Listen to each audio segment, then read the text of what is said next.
to part 2 of our delicious conversation with Peter Samuelson. He isn't just a movie producer or a philanthropist. He's a guy who sees a problem no one else is looking at and builds an empire to solve it.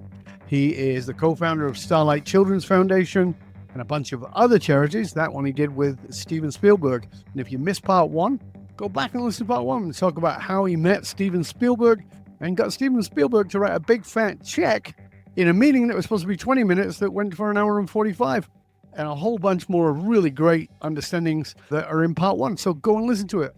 We're going to dive right back in because you're born in the UK, you end up in Hollywood, LA, you end up in that industry. It's something that I think everybody sort of, at a certain age, aspired to. That world has changed enormously. You now got streaming. There was a mystery about who stars were. I was talking about this with a friend of mine last week. Errol Flynn was this Irish prince or something, was the story. He was actually an Australian from Tasmania who was homeless and hung out in Perth in a borrowed suit. But people didn't know that. Rudolph Valentino, who was supposed to be this Italian prince or something, who was not that at all. There were these manufactured characters that were mysterious and we aspired to them. And now you've got, with social media and reality TV, if you're watching this, you can see me sort of scrunching up my nose because we're kind of in the muck with these people. We know the insides of their lives. And sometimes that's a really good thing because it exposes things that we should have known about that we didn't know about with some of the old stars. But that message of aspiration towards fame, I think in many ways is bigger now than it ever was. With social media, you got people who are stars for nothing else other than their fame. They manufactured the brand of who they are. That seems sort of so counter to what you're talking about in the book, particularly from being in that world. Am I on track here with what you were coming at? I do think that there is happiness to be found in creating things. Yeah, you said that in part 1, and I agree with that. A painting, a sculpture, producing a film, there is a very enormous joy in moving an audience and realizing that people appreciated your work. But I do think the process of filmmaking is particularly fraught at the moment economically. It's just a terrible time to be a film producer. And I can tell you it's very, very stressful. For every reason under the sun. It's very difficult to get films financed. It's difficult to get them distributed and all the rest of it. And I don't mean to whine, but I'm very grateful. You know, reason 99B why I love the work I do in my 7 charities is it is a parallel universe to being a film producer. And when the going gets rough as a producer, you know, I've made 27 films, but it is increasingly challenging.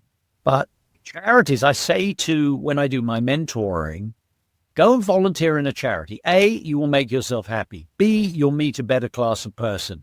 C, honestly, you'll get promoted so damn fast, you won't believe it.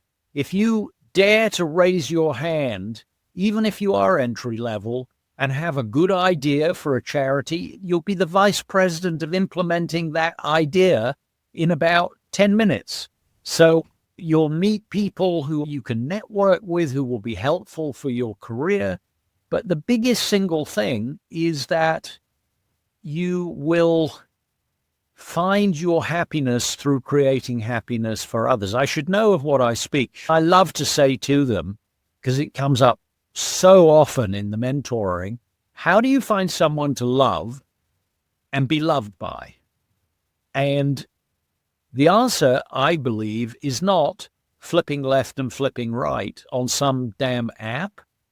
What do you know about these people is a pack of lies.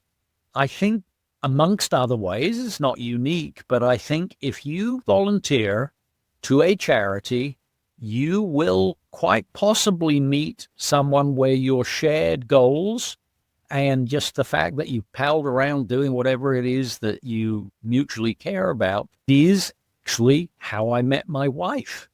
How about that? That's fantastic. The mother of my children. Yeah, so it's an important fact is that here's Peter living in the Hollywood scene, and actually where he finds his soulmate is not in the Hollywood scene.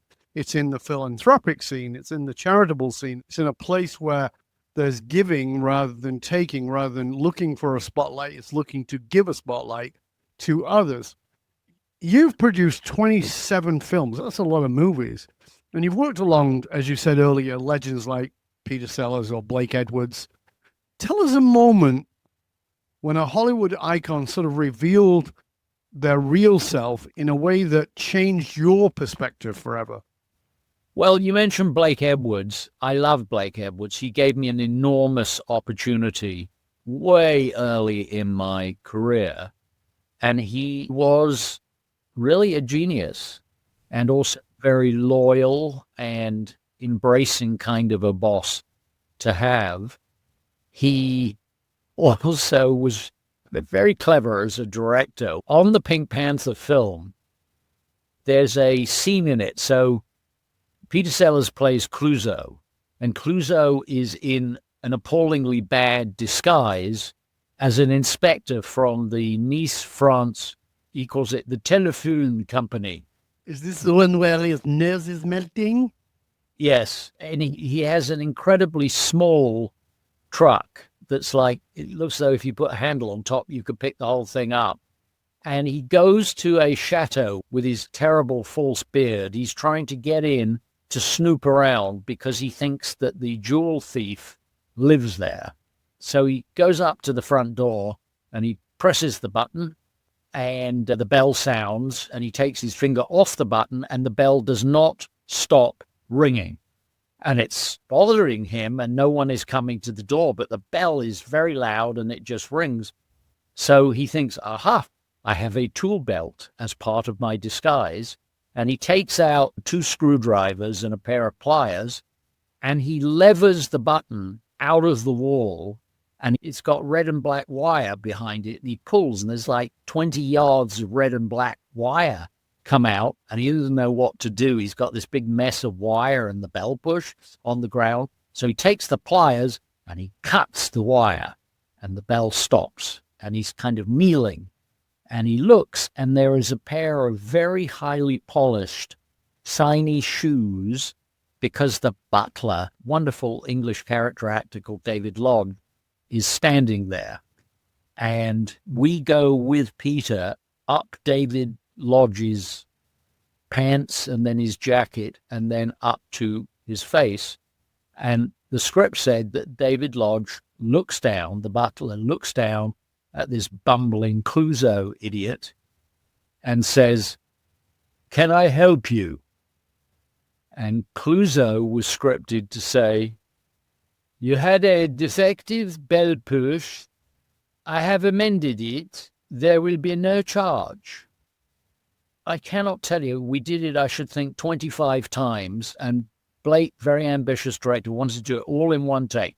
So 25 times we're doing the thing and the bell push and the pulling out the wires and eventually cutting it and the shoes. And every time Peter Sellers looked up at David Lodge's face, either before David Lodge's line or after his and before Peter's or after Peter's, one or other of them would burst into hysterical laughter. I'm standing there and I'm responsible for the schedule, and I'm thinking, this is terrible. We're going to spend the whole day here. We have a whole extra thing in a different place to film this afternoon. It's only a bloody one scene. And Blake did a fantastic thing because they were in sort of circular hysterics with each other, the 2 actors, which is he screamed at them, "Do you have any bloody idea what this is costing? For Christ's sake, can you not be professional? Stop it. Just stop it right now." And they were duly frightened, which of course is why he did it, to break cycle of hysteria.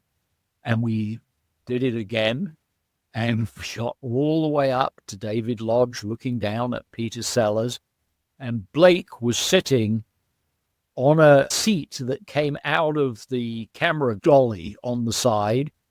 And then when the 2 actors were looking at each other, before either of them spoke, Blake completely lost it and had hysteria and fell off his seat, and the whole camera went like this. And we never, ever did get it all in one piece.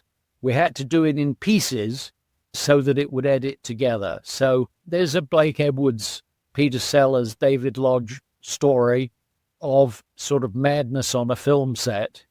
Sometimes it is very funny, but what I know is what's funny on the set is usually not at all funny in the theater, and sometimes vice versa. Yeah, it's funny. Again, we were talking about this in part one, that what you think is going to work isn't what's going to work in happiness and in life. I know you've been around many of these people. We talked a little bit about some of the neuroses of Peter Sellers. Peter Sellers was, for those of you who don't know, he was a creative genius, an absolute brilliant. If you haven't seen some of his movies, one of my favorite movies of all time is a Peter Sellers movie. It's called Being There. It was the last movie he did while he was alive. Not that he did many after he was dead. What a stupid statement of while he was alive. Okay, it's the last movie he did. It was brilliant. It wasn't supposed to be a comedy, and it kind of wasn't. It kind of wasn't. It was philosophically brilliant, and most people missed it because it wasn't a classically funny film. And it's interesting that you get an actor who gets shoved into this sort of idea of who they are, and then they do something else. Jason Statham is another example. Jason Statham, who is an action hero, is actually a really great actor in other things. And if you want to see him in a great movie that's not his usual thing, kind of gangster but not really, is him in a movie called Revolver by Guy Ritchie.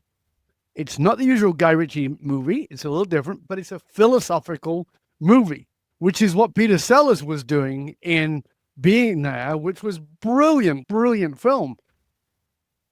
It's interesting to me that the world of movies, I think maybe it's my age, maybe it's my being, I see them differently. I remember that when I first met Robin Williams on the seawall in Vancouver. I was walking on the seawall in Vancouver with my brother, busy summer, and here's this guy in a sort of nylon-y sweatsuit, wearing wraparound glasses, sort of looking down, and I recognized who it was immediately. My brother was a huge fan too. And I stopped him and said, "Robin, I just want to thank you." And he looks at me, he stops, and he pulls down his glass a little bit, looks at me. And he said, "For what?" And I said, "For all the therapy." And he said, "What do you mean?" I said, "I'm a trained therapist." I said, "And your movies are brilliant therapy. They allow us to look at ourselves, to laugh. I actually recommend some of the scenes from your movies to my groups that I teach." And he seemed a little shocked in the realization that I'd seen that in them. And I think that in many ways, sometimes knowing the personality, i.e. Peter Sellers, the neuroses, the fact that he was a wife beater, I mean, all kinds of dark stuff, yet a brilliant comedic genius with a deep philosophical, I mean, Dr. Strangelove is another one. It's really fascinating to me how movies are something we are entertained by, but are also something that can make us think deeply. As a movie producer, was that ever part of your way of being? Like you said, there's a parallel world of your charity work and your movie work. But I wonder, genuinely asking for you, was there ever a crossover in sensing this movie is doing great work beyond the entertainment? Do you see what I'm saying? Well, those are the only films that I now make. I've made an extra obstacle for myself, which is that my films now, I have to believe that they will be commercial, always good to pay the money back, and then maybe they'll invest again. But they also, in every case, have a 501c3 charity that we partner with. So I'm doing a film where the purpose of the film is to persuade adults to do something when they realize that a young person in school is mentally ill and has access to a firearm. We are partnered with two nonprofits on that. I'm working on a series at the moment with the actress director Marlee Matlin. Every time I'm on a Zoom, we have two American Sign Language interpreters. It's quite a thrilling thing. And we're going to try and use the maximum available percentage of deaf crew members, front of the camera, back of the camera. It's a history of the deaf civil rights movement in North America. I'm doing a very unusual Romeo and Juliet film, which is about the slippery slope in early 1930s Germany to authoritarianism, where at what point is the slide to dictatorship irreversible? Mm-hmm. Having said that, it's Romeo and Juliet, Jewish woman, Prussian tank officer. They have a child together. It's the most wonderful script. It's a Richard Condon novel, the guy who wrote Manchurian Candidate and Prizzi's Honor. This is actually his best novel, and it's a thriller, and it's a, I hope, subtle warning about creeping authoritarianism. It's interesting to me, Peter, because as a movie producer, and I've spoken to them before, and even with my conversations with you in the past, it's interesting because a movie that we see in the cinema is a new movie. But that movie has had a process, even from concept, not even concept, from even rough script. It might be 10 or 15 or maybe longer years.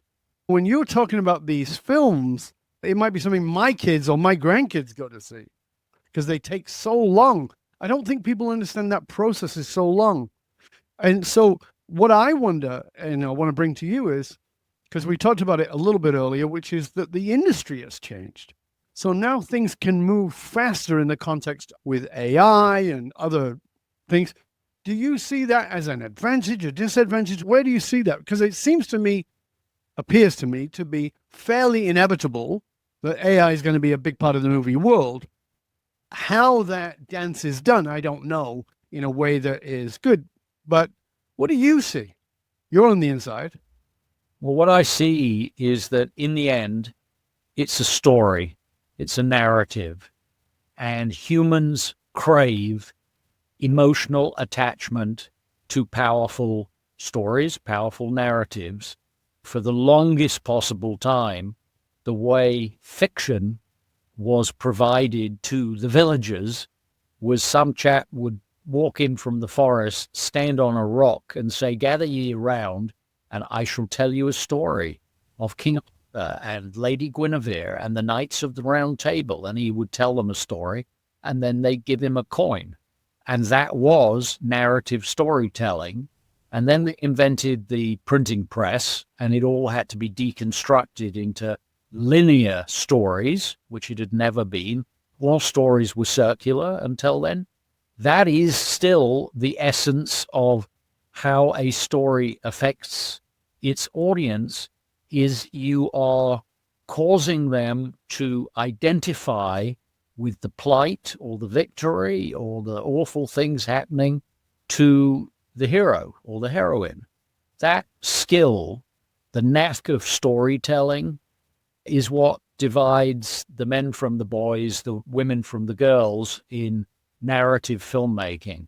And you get better at it. When I teach in film schools, I say, well, here's the thing. Hands up if you've made more than 5 short films. They all put their hands up. Hands up if you have made more than 10. They all put their hands up. And I say, hands up if you've made more than 15. And some put their hands up. And I say, well, here's the thing. You actually have to make probably 50 short films before anything is any good. And one of your purposes here is just churn them out because you learn by trial and error. I don't say this to kids who are already in film school, because what's the point of telling them that their parents have largely wasted a whole lot of money and put a second trust deed on the house to put them in film school with false promises that they will be a major producer, director, actor. Sure, maybe that's true with 3 film schools, but the other 250 film schools, you better have a plan B, because it's a very competitive business. Very few film schools teach employable skills, videography, lighting design, wardrobe, makeup, hair, etc. Those are proper jobs. But to put all your hopes and dreams into being the next Steven Spielberg, good luck with that one. But I never in the book say, don't pursue your dream. What I say is, absolutely pursue. You want to be an actor? You shouldn't give that up. You should fight tooth over claw to be an actor, but you must have a plan B because it might not work. And furthermore, you may end up working in a bank happily, and you will do amateur theatricals in the village hall for Christmas. That's acting too. But don't put all your eggs in a incredible long shot, and also open up your mind to the other crafts. When I feed one of my crews, I can have 100, 150 people who get fed. That's how you pay them. They count the paper plates that they hand the food out on. So among those people, you've got 15 or 18 basic departments, and each of them has got between 3 and 10 individuals within it. Those are proper jobs. They are all making films. Film is the most collaborative medium. God bless being a painter or a sculptor and you're all on your own and it's either good or not.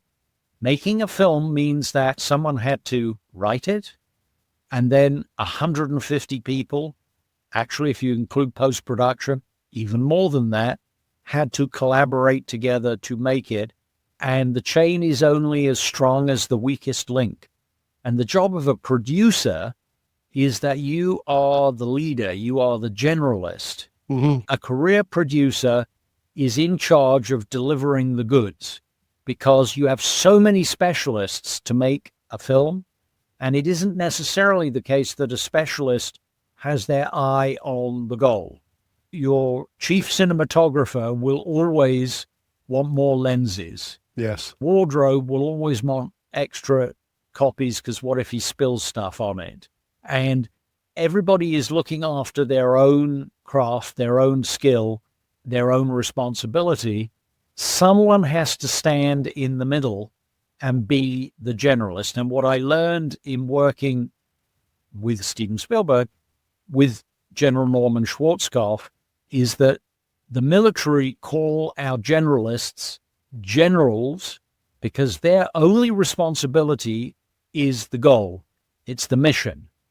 But it's interesting that you brought it up there because I asked you the movie industry changing. And of course, we've got things like AI, as I said, AI movies. And I watch some of the AI work and it's absolutely brilliant. And people are like, well, it's not the same. And I'm like, isn't it?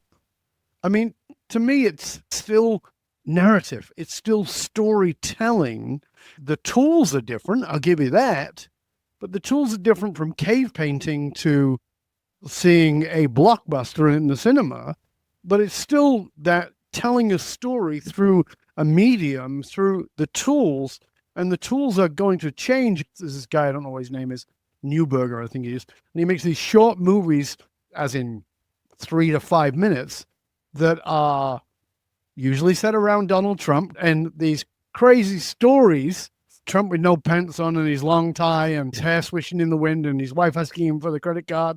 I look at it from a storytelling and go, it's bloody brilliant. It's not the same traditional tools, but it's still brilliant storytelling. I've got a whole chapter in the book. The title of the chapter is AI, VR, VX, AVR, EIEIO, LOL. It's an all acronym title. I believe we're in a transitional period at the moment. The reason why people don't realize how important AI has now become in every kind of filmmaking is because they don't notice that it's AI. When you notice AI, it means it's not very good, because the best of AI, especially with a human forcing it to not give people 6 fingers and all those kind of hallucinations, they're called. But when it works properly, or its cause to work properly, every which way it is going to be half of the creation of audiovisual entertainment of every kind. That's not good or bad. Like every technology, it's what you do with it.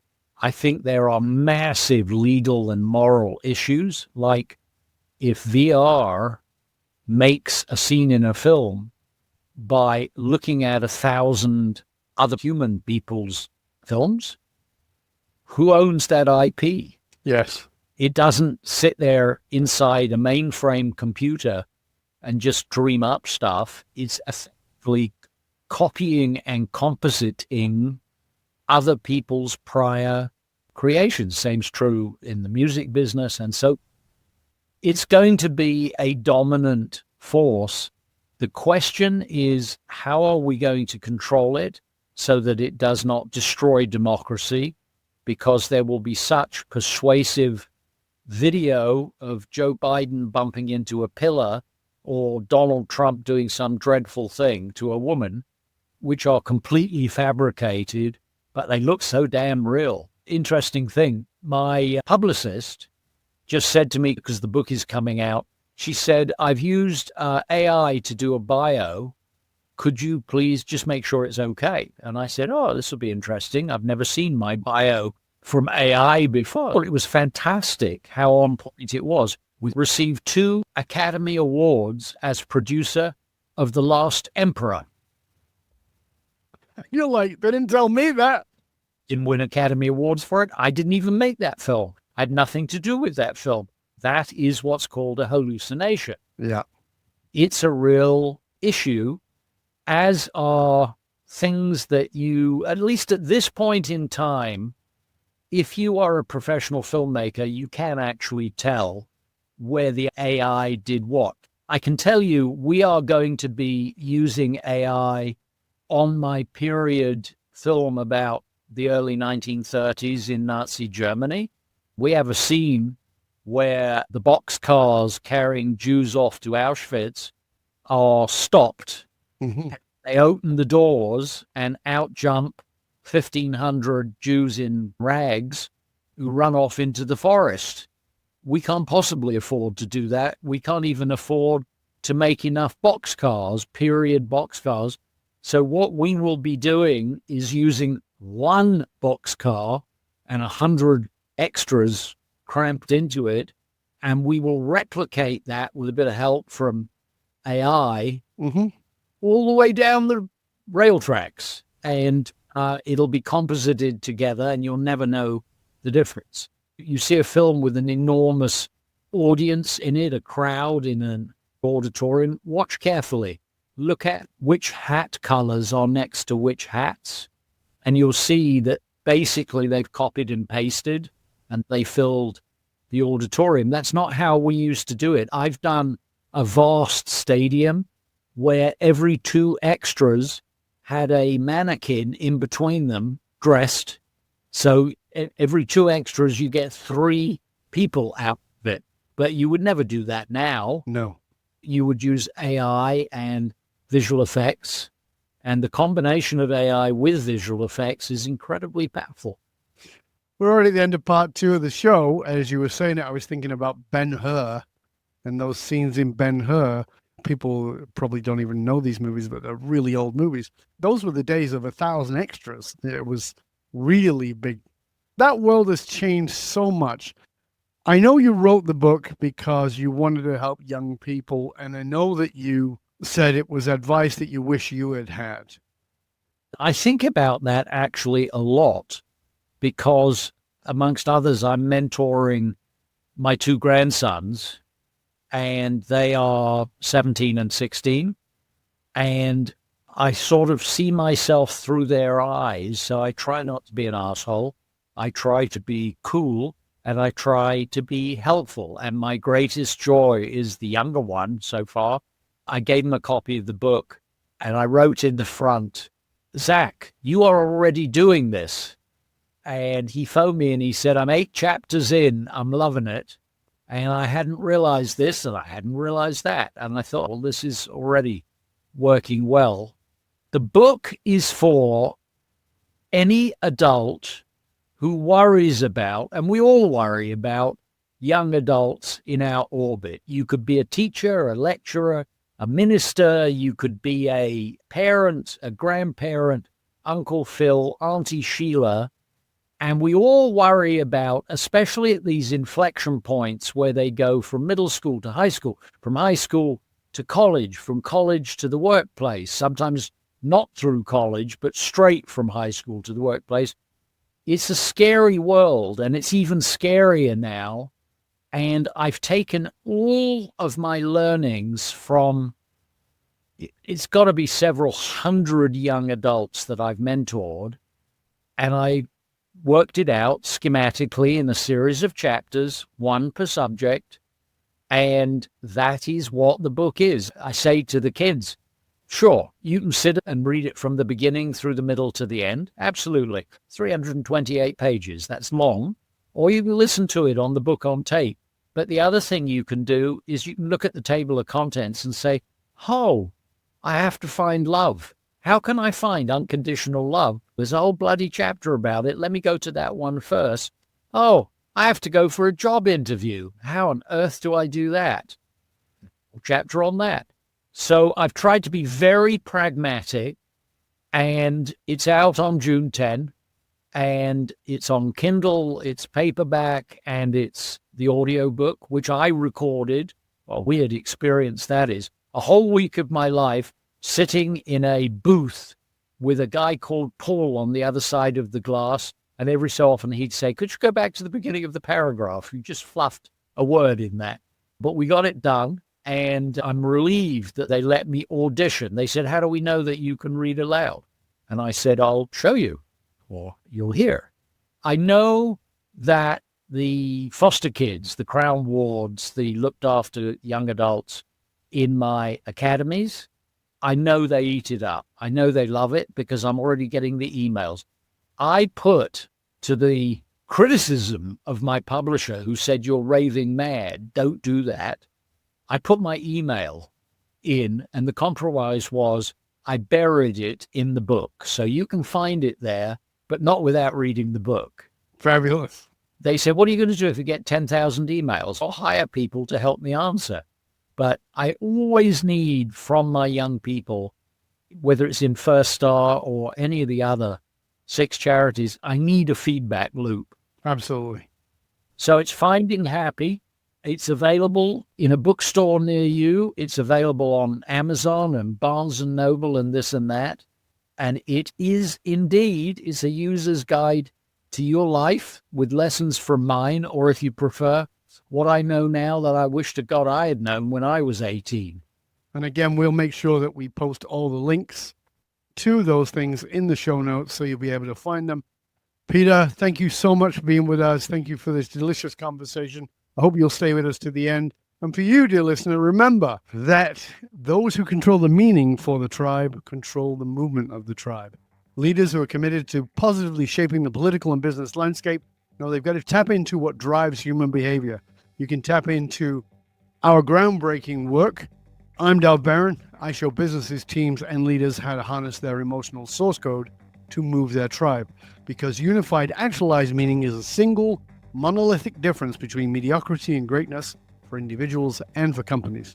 Remember, we need your help in staying relevant, so please go to wherever it is that you tune into the show from and do us a favor, rate, review, and subscribe to the show. And of course, a big thank you to you for sharing the show with everybody you know. Till next time, stay curious, my friends. Stay curious about how you can find that place of happy, because it may not be where you've been looking. It may be in a place that's right in front of you haven't even seen. I'm Dov Baron. I'm here to assist you tapping into your deepest meaning to reach that next level of clarity, focus, purpose, and profit in your business, your life, and your leadership impact. And I am out.